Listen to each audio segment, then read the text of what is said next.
ഭൂമി അല്ലാതെ മറ്റൊരു ഗ്രഹത്തിൽ മനുഷ്യൻ ജനിച്ചാൽ അവന്റെ ലോകം എങ്ങനെയായിരിക്കും? ചൊവ്വയിൽ ജനിക്കുന്ന ആദ്യത്തെ മനുഷ്യ കുഞ്ഞിന് ഭൂമിയിലെ നീലാകാശമോ പച്ചപ്പോ ഒന്നും തന്നെ കാണാൻ കഴിയില്ല. അവൻ ആകാശം എന്നാൽ നേർത്ത പിങ്ക് അല്ലെങ്കിൽ മഞ്ഞ കലർന്ന തവിട്ട് നിറമാണ്. അന്തരീക്ഷത്തിന്റെ കടുത്ത മർദ്ദക്കുറവും കൊടും തണുപ്പും കാരണം ദ്രവരൂപത്തിൽ വെള്ളം നിലനിൽക്കാത്തതിനാൽ മഴ എന്താണെന്ന് അവൻ അറിയില്ല.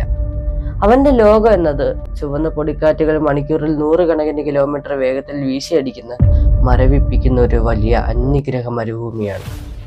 ഓരോ ശ്വാസത്തിനും സങ്കീർണമായ ലൈഫ് സപ്പോർട്ട് സിസ്റ്റങ്ങളെയും കൃത്രിമമായി മർദ്ദം ക്രമീകരിച്ച ഭൂഗർഭ അറകളെയും ആശ്രയിക്കേണ്ട ഒരു വിചിത്ര ലോകം. ഇത് വെറും ഒരു സയൻസ് ഫിക്ഷൻ കഥയല്ല.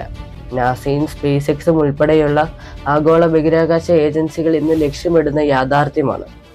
പക്ഷേ ശാസ്ത്രലോകത്തിന് മുന്നിലുള്ള ഏറ്റവും വലിയ ചോദ്യം ഇതാണ്: മനുഷ്യർക്ക് ശരിക്കും ചൊവ്വയിൽ ജീവിക്കാൻ കഴിയുമോ? അതോ ചൊവ്വ മനുഷ്യർക്ക് ഒരിക്കലും കീഴടക്കാൻ കഴിയാത്ത ഒരു മാരകമായ ലോകമാണോ? ഇന്ന് നമ്മൾ ചൊവ്വയുടെ മറ്റൊരു മുഖത്തെ അറിയാൻ പോവുകയാണ്.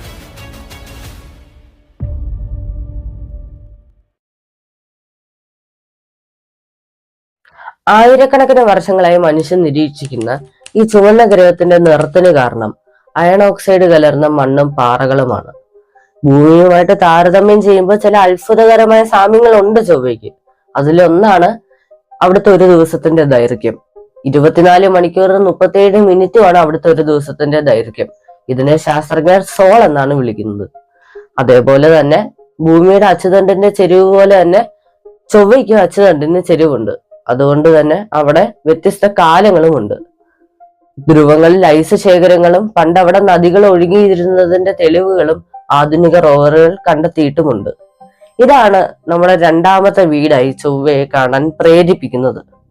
എന്നാൽ ഈ ലക്ഷ്യത്തിലേക്ക് അടുത്തെത്താൻ ചൊവ്വയിലേക്കുള്ള യാത്രയിൽ മനുഷ്യൻ നേരിടുന്ന ഒരുപാട് വെല്ലുവിളികളുണ്ട്. അത് അത്യന്തം മാരകമാണ്. ചൊവ്വയിലേക്ക് ഒരു പേടകം അയക്കാൻ ഏറ്റവും അനുയോജ്യമായ സമയം വരുന്നത് 2 വർഷത്തിൽ ഒരിക്കൽ മാത്രം വരുന്ന മാർസ് ലോഞ്ച് വിൻഡോയാണ്. ഈ സമയത്ത് പോലും ഒരു പേടകം ചൊവ്വയിലേക്ക് എത്താൻ 6 മുതൽ 9 മാസം വരെ സമയമെടുക്കും.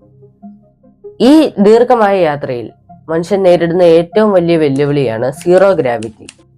മനുഷ്യന്റെ ശരീരം ഭൂമിയിലെ ഗ്രാവിറ്റിയുമായി ഇണങ്ങിച്ചേർന്ന് ജീവിക്കാൻ രൂപപ്പെട്ടതാണ്.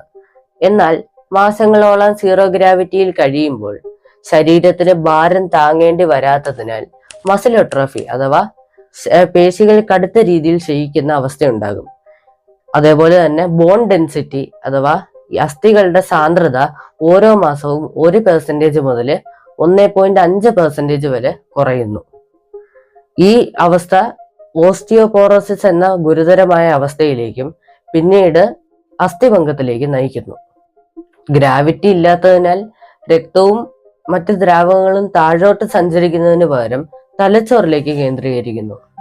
ഇത് തലയ്ക്കുള്ളിലെ മർദ്ദം കൂട്ടുകയും കാഴ്ചയെ ഗുരുതരമായി ബാധിക്കുന്ന സാൻസ് അഥവാ സ്പേസ് ഫ്ലൈറ്റ് അസോസിയേറ്റഡ് ന്യൂറോക്കുലർ സിൻഡ്രം എന്ന അവസ്ഥയ്ക്കും കാരണമാകുന്നു.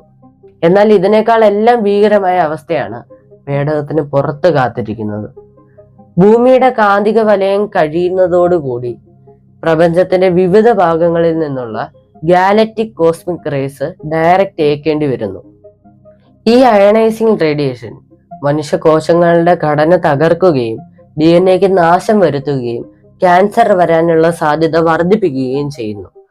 കൂടാതെ ഇത് കേന്ദ്ര നാഡീവ്യൂഹത്തെ ബാധിക്കുന്നതോടുകൂടി ഓർമ്മക്കുറവ്, പെരുമാറ്റ വൈകല്യങ്ങൾ എന്നിവയെല്ലാം ഈ യാത്രക്കിടെ തന്നെ സംഭവിക്കുന്നു. മാസങ്ങൾ നീണ്ട യാത്രയ്ക്ക് ശേഷം ചൊവ്വയിൽ കാലുകുത്തിയാലും പ്രശ്നങ്ങൾ തീരുന്നില്ല.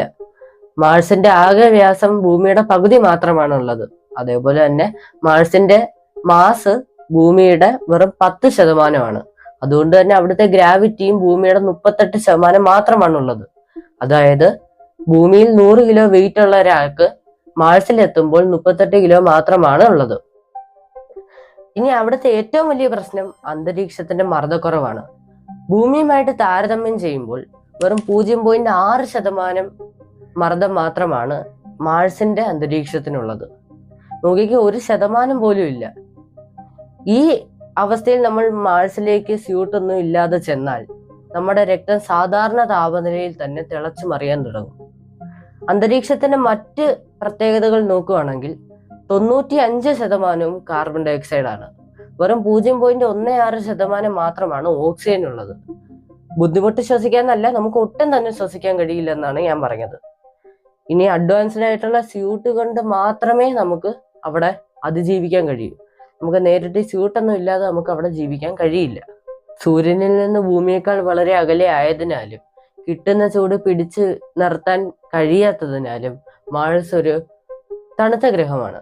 അവിടുത്തെ ശരാശരി താപനില -63°C ആണ്. അതേപോലെ തന്നെ ധ്രുവ പ്രദേശങ്ങളിൽ ശീതകാലത്ത് അത് -140°C വരെ താഴും. ഈ സമയങ്ങളിൽ കാർബൺ ഡയോക്സൈഡ് ഡ്രൈ ഐസ് ആയി പെയ്യുകയും ചെയ്യും. ഇതിനു പുറമെയാണ് ചൊവ്വയിലെ വിനാശകാരികളായ ആഗോള പൊടിക്കാറ്റുകൾ. ചില സീസണുകളിൽ ഈ പൊടിക്കാറ്റുകൾ ചൊവ്വയെ മുഴുവൻ അങ്ങ് മൂടും, കുറച്ച് മാസങ്ങളിലേക്ക്. അതുകൊണ്ടാണ് 2018 ഓപ്പർച്യൂണിറ്റി റോവർ, നാസയുടെ ഓപ്പർച്യൂണിറ്റി റോവർ ഇതുപോലത്തെ ഒരു പൊടിക്കാറ്റ് കാരണം പ്രവർത്തനം അവസാനിപ്പിച്ചത്. ഈ കഠിനമായ പ്രതിസന്ധികളെ അതിജീവിച്ച് നമുക്ക് അവിടെ ജീവിക്കണമെങ്കിൽ 3 അടിസ്ഥാന കാര്യങ്ങൾ നമ്മൾ സ്വന്തമായിട്ട് നിർമ്മിക്കണം: വെള്ളം, ഓക്സിജൻ, ഭക്ഷണം. ഇത് 3 സ്ഥിരമായിട്ട് അങ്ങോട്ട് എത്തിക്കുക എന്ന് പറയുന്നത് ഒട്ടും പ്രായോഗികമല്ല, അതുപോലെ തന്നെ അത് നടക്കത്തുമില്ല. ഇവിടെയാണ് ഇൻസിറ്റു റിസോഴ്സ് യൂട്ടിലൈസേഷൻ എന്ന ശാസ്ത്രം പ്രയോജനപ്പെടുന്നത്. നാസയുടെ പെർസിവറൻസ് റോവറിലെ മോക്സി എന്ന ഉപകരണം ചൊവ്വയുടെ അന്തരീക്ഷത്തിലെ കാർബൺ ഡയോക്സൈഡിനെ വലിച്ചെടുത്ത് ശുദ്ധമായ ഓക്സിജൻ ആക്കി മാറ്റി ഈ സാങ്കേതിക വിദ്യ പരീക്ഷിച്ചു കഴിഞ്ഞു. സാങ്കേതിക വിദ്യയ്ക്കപ്പുറം മനുഷ്യന്റെ മനഃശാസ്ത്രവുമായി ബന്ധപ്പെട്ട കാര്യങ്ങളാണ് ഇതിന്റെ ഏറ്റവും പ്രധാനപ്പെട്ട വശം. ഭൂമിയിൽ നിന്ന് കോടിക്കണക്കിന് കിലോമീറ്റർ അകലെ ആയിരിക്കുമ്പോൾ പ്രകാശവേഗത്തിൽ സഞ്ചരിക്കുന്ന സിഗ്നൽസിന് പോലും 24 മിനിറ്റ് സമയമെടുക്കും പേടകത്തിലേക്ക് ചെല്ലാൻ. അവിടുന്ന് തിരിച്ച് ഭൂമിയിലേക്ക് എത്താൻ 24 മിനിറ്റ് സമയമെടുക്കും. അതായത് ഡയറക്റ്റ് ആയിട്ടുള്ള ഓഡിയോ ആൻഡ് വീഡിയോ സന്ദേശങ്ങൾ നമുക്ക് അവിടെ നടത്താൻ സാധിക്കത്തില്ല. ഇനി പേടകത്തിൽ വല്ല അടിയന്തര സാഹചര്യങ്ങൾ വന്ന ആസ്ട്രോണറ്റ്സിന് തന്നെ ഡയറക്റ്റ് ആയിട്ട് തീരുമാനങ്ങൾ എടുക്കേണ്ടി വരും, ഭൂമിയിലുമായിട്ട് ഒരു ബന്ധവും ഇല്ലാതെ. അപ്പോൾ മനുഷ്യൻ ചൊവ്വയിൽ ജീവിക്കാൻ കഴിയുമോ എന്ന ചോദ്യത്തിന്റെ ഉത്തരം അതെ എന്ന് തന്നെയാണ്. എന്നാൽ അത് ഭൂമിയിലെ ജീവിതം കണക്ക് അത്ര സ്വതന്ത്രമായിരിക്കത്തില്ല. ഓരോ ശ്വാസത്തിനും അഡ്വാൻസ്ഡ് ആയിട്ടുള്ള ലൈഫ് സപ്പോർട്ട് സിസ്റ്റങ്ങളുടെ ആവശ്യമുണ്ട്. അതേപോലെ തന്നെ ഓരോ തുള്ളി വെള്ളവുമെല്ലാം പുനരുപയോഗിക്കണം. അതേപോലെ തന്നെ ഓരോ വീടും ജീവൻ നിലനിർത്തുന്ന യന്ത്രമായിട്ടായിരിക്കും പ്രവർത്തിക്കുന്നത്. ഒരുപക്ഷെ നൂറ്റാണ്ടുകൾ കഴിയുമ്പോൾ മാഴ്സിനെ ടെറാഫോം ചെയ്തേക്കാം.